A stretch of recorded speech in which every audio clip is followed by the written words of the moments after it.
शिक्षकों की भर्ती के मामले में उत्तर प्रदेश में 69,000 प्राथमिक शिक्षकों की भर्ती होनी है और वो लगभग 1.5 साल से ज्यादा हो गया और ये मामला अभी तक यूं ही कोर्ट कचहरियों के चक्कर लगा रहा है। लेकिन कोर्ट कचहरी से निकले तो फिर दूसरी चीजें सामने आ रही है। ये समझ लीजिए कि ये मामला काने का ब्याह टाइप हो गया। एक पुरानी कहावत है कि काने के ब्याह में 70 लफड़े 70 रोड़े। एक मामला थोड़ा सा हल होता हुआ दिखता है, आगे दूसरी आफत खड़ी रहती है। अब साहब अदालत में सुप्रीम कोर्ट तक मामला गया।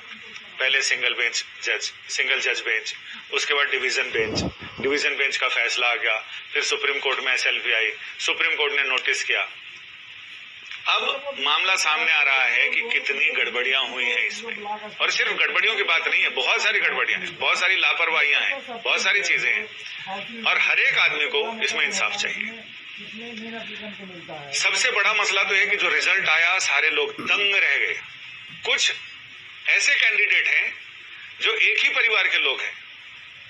एक परिवार में अगर एक ही बाप के 4 बेटे बेटियां हैं, चारों 132, 150 में 132, 140, 141, हो सकता है कहीं के 150 से भी ज्यादा नंबर आ गए। ढंग से जांच कीजिएगा मुख्यमंत्री जी, ये पता चले कि शायद लोगों ने जितने पूर्णांक हैं उससे ज्यादा प्राप्तांक हो गए। अब मेरी समझ में नहीं आ रहा कि जिन जिन लोगों की, प्रतिभाशाली लोगों की ये संतानें हैं, उन्होंने कौन सा शिलाजीत खा के पैदा किया है कि ऐसी प्रतिभाशाली संतानें। और 1 महीने में इतनी प्रतिभा। जिन लोगों ने TET का एग्जाम दिया था वो सारे लोग 100 में 30, 40, 50, 60 ऐसे नंबर लेके आ रहे 100 नंबर में, लेकिन वो 5 सब्जेक्ट में 14 सब्जेक्ट की तैयारी 1 महीने में की और उनके 150 में 141, 140, 137। जो लोग एक साथ बैठे हैं उनके एक जैसे नंबर हैं। एक ही परिवार के 4 लोग बैठे हैं, उनके 130, 131, 130, 131 नंबर आ रहे हैं। एक खास परिवार के लोग हैं, ये भी पता चला है कि उसमें 1-2 लोग तो खास पार्टी के जिला अध्यक्ष हैं।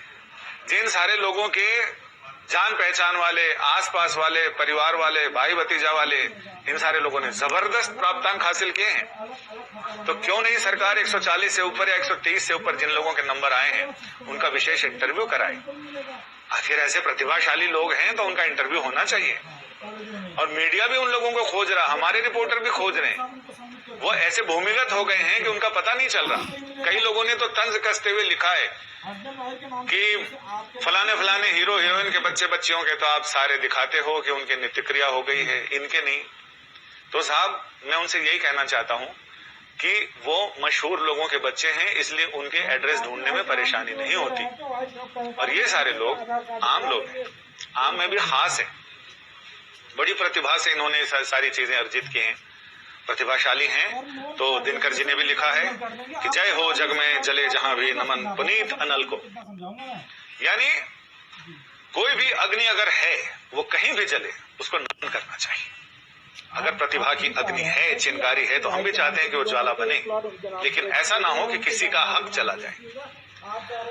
एक खास परिवार के लोग 140, 142, 145 नंबर लेके आ रहे हैं, तो इसमें जांच तो होनी चाहिए। सवाल पहले भी उठा था, जिस समय एग्जाम हुए थे उस समय भी ये सवाल उठा था कि साहब पेपर लीक हुए हैं, लेकिन बाद में सरकार ने ये कह के पल्ला झाड़ लिया कि नहीं वो दूसरे उसमें पेपर लीक हुए थे, इसके पेपर लीक नहीं हुए। पेपर लीक नहीं हुए तो खास परिवार के, जिनमें पटेल परिवार के 3-4 संतति है, गोरख सिंह जी के 3-4 लोग हैं, एक तिवारी जी के 3-4 बच्चे हैं, एक पांडे जी के 4-5 हैं, यादव जी के हैं। तो साहब ऐसी कौन सी शिलाजीत की दवा आ गई जिसको खा के आदमी एकदम पूरा ऐसा एग्जाम लिखे कि आदमी सामने वाला फ्लैट। इसकी जांच होनी चाहिए। दूसरा, एक कई बच्चों ने मुझे मैसेज भी दिया और वो आपस में भी बात करते हैं। यूपी तक को भी उन्होंने टैग किया और उन्होंने ये बताया कि जो आरक्षित वर्ग है उनको डबल फायदा मिल रहा है, अनारक्षित वर्ग को ज्यादा नुकसान है। तो ये भी देखा जाए कि किसी के साथ अन्याय ना हो। और बहुत सारी चीजें मेरे पास, मैं उसके प्रिंट आउट भी दिखाना चाहता हूं, लेकिन प्रिंट आउट मैं आपको फिर दिखाऊंगा। लेकिन मेरे मोबाइल पे बहुत सारे मैसेज लोगों ने भेजे हैं जिनमें पूरी सूची बनाकर उन्होंने बताया है कि आखिर क्या क्या हो रहा है और कैसा कैसा हुआ है। एक सूची तो ये मेरे सामने ही है, इसमें थोड़ा बहुत ज्यादा नजर नहीं आएगा, लेकिन लाल स्याही से इन्होंने लिखा है और मैं आपको 2-4 उदाहरण देके बताता हूं कुमारी पूनम सिंह पुत्री हैं गोरख सिंह जी की, ओबीसी 127 नंबर।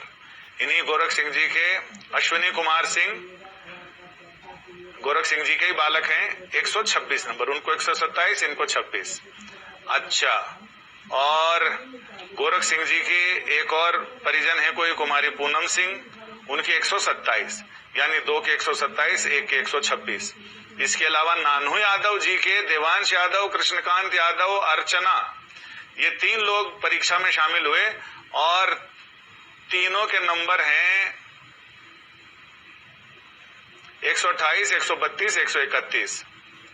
अब साहब ये तो जबरदस्त है कि एक पटेल साहब का परिवार है जिनके 4-5 लोगों के एक जैसे नंबर हैं, तो और इन्होंने ये भी लिखा है कि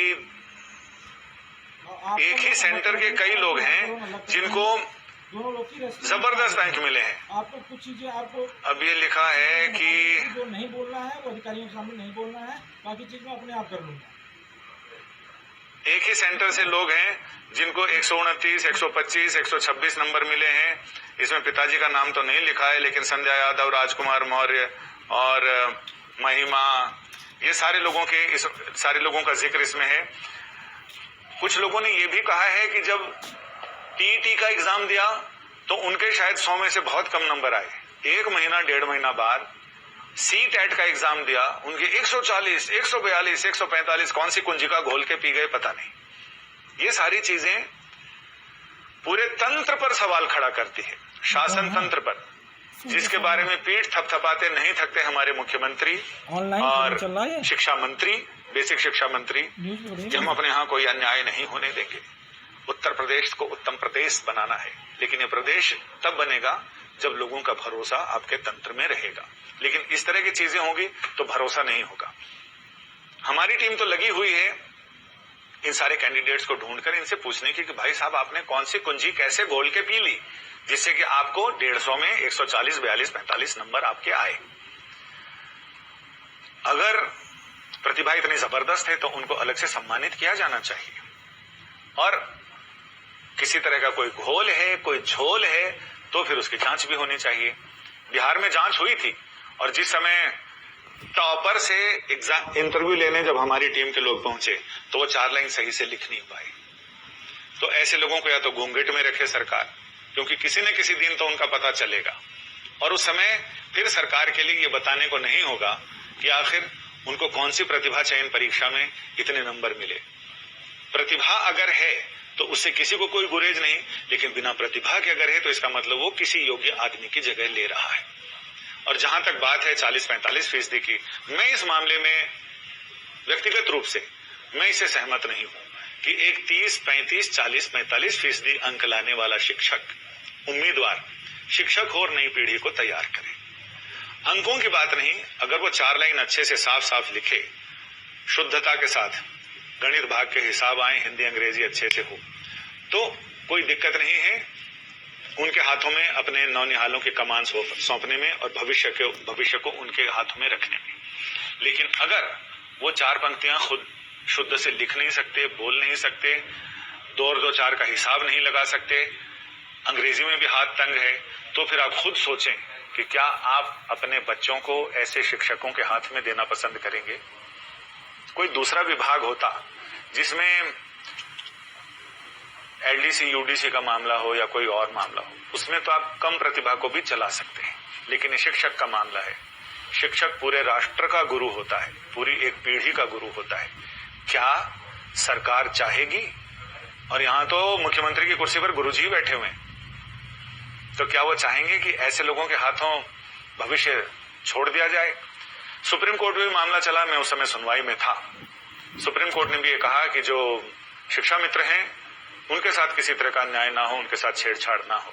और कोर्ट ने यह भी हिसाब मांगा है कि कितने शिक्षा मित्र ये 69,000 की परीक्षा में पास हुए हैं, 8,000 कुछ 100 कुछ ऐसा आंकड़ा ये था। कोर्ट ने 6 जुलाई तक ये सारी चीजें मांगी हैं और 14 जुलाई को सुनवाई की अगली तारीख दी है। लेकिन बहुत सारे अभ्यर्थियों को ये लगता है कि इस बीच में कुछ न कुछ ऐसा घपला होगा, क्योंकि जो सरकारी तंत्र है वहां से भी जो छन छन कर खबरें आ रही हैं, उनका ये कहना है कि जून के पहले हफ्ते में या दूसरे हफ्ते में नियुक्ति पत्र दे दिए जाएंगे, बाकी कोर्ट में जो होगा सरकार निपट लेगी। लेकिन उनको ये डर है कि इस हड़बड़ी में कहीं ऐसा ना हो कि 142, 141, 131, 136, 135 ये बाजी मारना ले जाएं, और जो सही में प्रतिभाशाली हैं, जिन्होंने अपनी मेहनत के बल पे नंबर हासिल किए हैं, कहीं वो फिर से ठगे ना रह जाएं। तो ये जिम्मेदारी हमारी तो है, हम तो वॉच डॉग हैं, लेकिन सरकार की ज्यादा बनती है जिनके नाम पर ये सारी चीजें चलती हैं। पिछली सरकारों ने अपने अपने हिसाब से अर्हता और शर्तें रखी और भर्तियां की, जिनमें 40 और 45 अधिकतम न्यूनतम नंबर इतने कट ऑफ सेट किए कि 45% नंबर अगर जनरल क्लास के हैं तो उन्हें भर्ती मिलेगी, और 40% अगर रिजर्वेशन कोटे के यानी SC/ST क्लास के हैं तो उनको शिक्षा मित्र बनाया जाएगा, शिक्षक बनाया जाएगा। लेकिन अब की सरकार अगर 65 और 60% कट ऑफ रखती है तो मेरा मानना है कि ज्यादा प्रतिभाशाली लोग उसमें आने चाहिए। लेकिन ज्यादा प्रतिभाशाली के चक्कर में ये ना हो कि किसी खास पार्टी के खास जिलाध्यक्ष ने अपने प्रतिभा का इस्तेमाल करते हुए इन सारे लोगों को आगे बढ़ा दिया, तो ये नई पीढ़ी के लिए तो नुकसानदेह होगा। और इसमें हम अभी से ये हमारी कोशिश है कि लोग जागरूक हों। लॉकडाउन चल रहा, लॉकडाउन का ऐसा फायदा ना हो जाए कि अगली सारी पीढ़ी का भविष्य ही लॉकडाउन हो जाए। इसमें सरकार की भी जिम्मेदारी बनती है, प्रदेश सरकार इस पर जरूर देखे और ये देखे कि सिर्फ प्रतिभाशाली लोगों को टिकट मिलना चाहिए यहाँ आने का, बाकी ऐसा नहीं कि कोई शॉर्टकट से या फिर क्या कहते हैं वाइल्ड कार्ड से कोई अंदर ना घुस जाए। और ये वाइल्ड कार्ड वाले लोग हैं, इनके ऊपर निगाहदारी रखना जरूरी है। अगर निगाहदारी ना हुई तो सावधानी हटी और दुर्घटना घटी, और ऐसी दुर्घटना घटेगी फिर नई पीढ़ी फिर कैसे निकलेगी। अभी जैसे निकल रहे हैं यूपी के प्रतिभाशाली लोग, फिर इससे भी ज्यादा प्रतिभाशाली निकलेंगे, क्योंकि जिस तरह से शिक्षक पास होकर आया है वो कोशिश करेंगे कि वो उनके भी विद्यार्थी, उनकी भी आगे वाली नस्लें वैसे ही निकले। फिर सोच लीजिए भविष्य कहाँ रहेगा, राज्य का भविष्य, देश का भविष्य, और ये हम सारे लोगों का आपके ही हाथों में है। आपके हाथों में मतलब उत्तर प्रदेश सरकार के हाथों में। नमस्ते।